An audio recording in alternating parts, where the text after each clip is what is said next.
Graça e paz de Jesus Cristo. O texto da nossa meditação está no livro de Josué, capítulo 24, versículo 15, que diz assim: Porém, se vos parece mal aos vossos olhos servir ao Senhor, escolhei hoje a quem sirvais.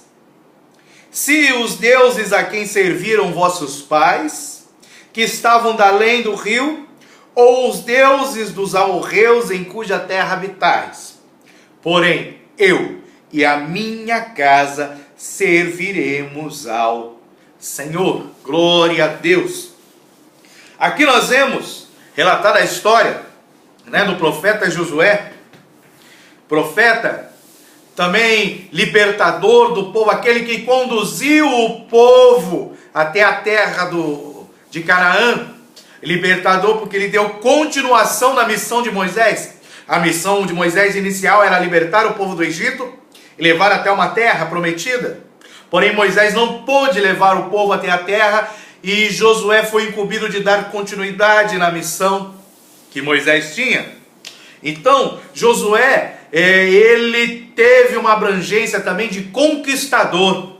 Conquistou a terra derrotando os povos que ali estavam, pelo menos na sua grande maioria.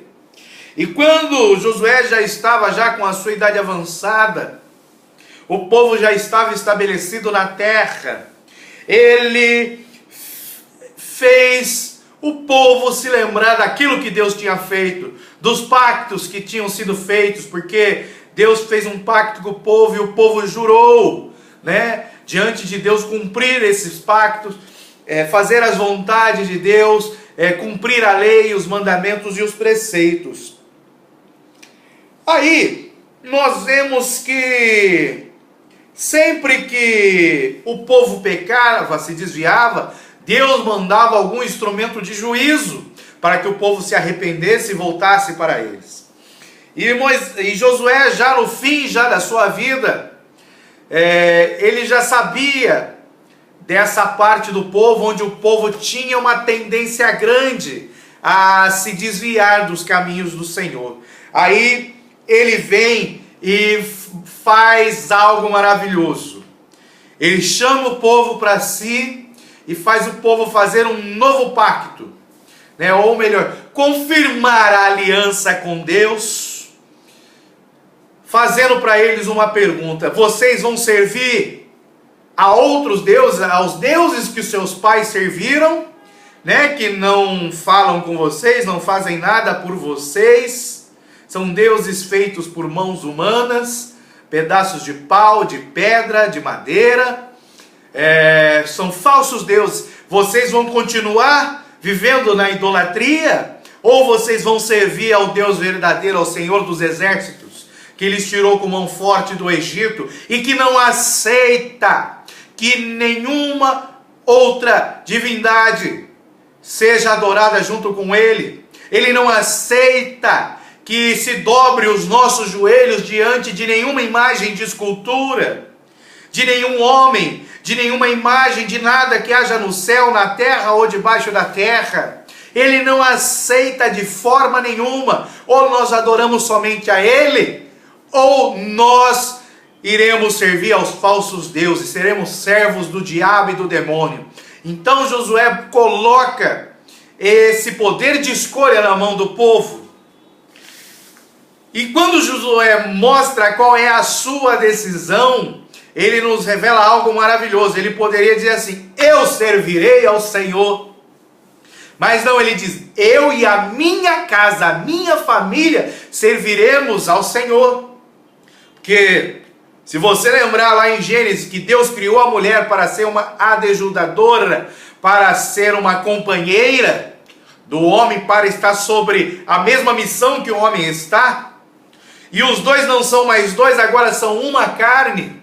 E quando eles se juntam ali em casamento, eles passam a constituir uma família. E dessa família, dessa constituição, nascem filhos. E assim sucessivamente. Então Josué fala assim: eu e aquilo que Deus me deu, a minha mulher, a minha família, os meus filhos que vieram desta relação, eu, a minha casa, nós serviremos ao Senhor. Então, quando ele toma essa decisão e ele expõe essa amplitude, que não se cabia apenas a ele, mas assim a toda a sua família, ele deixa a entender que aqueles que não servem a Deus, eles estarão trazendo maldição para a sua família. E a maldição só é quebrada pelo poder do sangue de Jesus Cristo. Então Josué, ele dá o exemplo: eu e a minha casa serviremos. Assim você e a sua casa devem servir ao Senhor.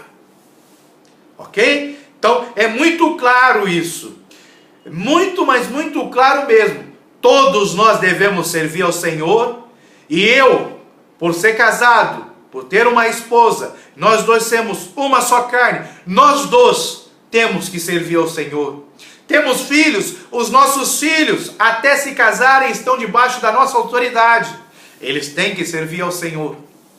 Mas nós não podemos controlar a vontade humana, aquilo que passa na mente humana. Por isso que muitas vezes existem lares incompletos dentro da igreja. Só está o marido, só está a esposa, ou está o marido e a esposa e os filhos não estão, ou está a esposa e os filhos, e assim, né? Existem várias possibilidades. Porém, nós temos que lutar com as armas espirituais, para que essa decisão que Josué tomou seja viva em nossa vida. Então, se eu estou na igreja e minha esposa não está, eu tenho que lutar com as armas espirituais para que ela venha estar comigo, ter a salvação. Se os meus filhos não estão, eu tenho que lutar com as armas espirituais para que eles estejam conosco, para que eles tomem a melhor decisão de suas vidas. É uma guerra, lembra que eu falei no começo? Josué, ele deu continuidade à libertação do povo e à condução do povo à terra prometida, porém Josué foi um conquistador. Conquistou terras, povos, nações, e nós precisamos conquistar os nossos. Por isso que ele teve autoridade e propriedade para dizer: eu e a minha casa serviremos ao Senhor. Que Deus nos abençoe em nome de Jesus Cristo.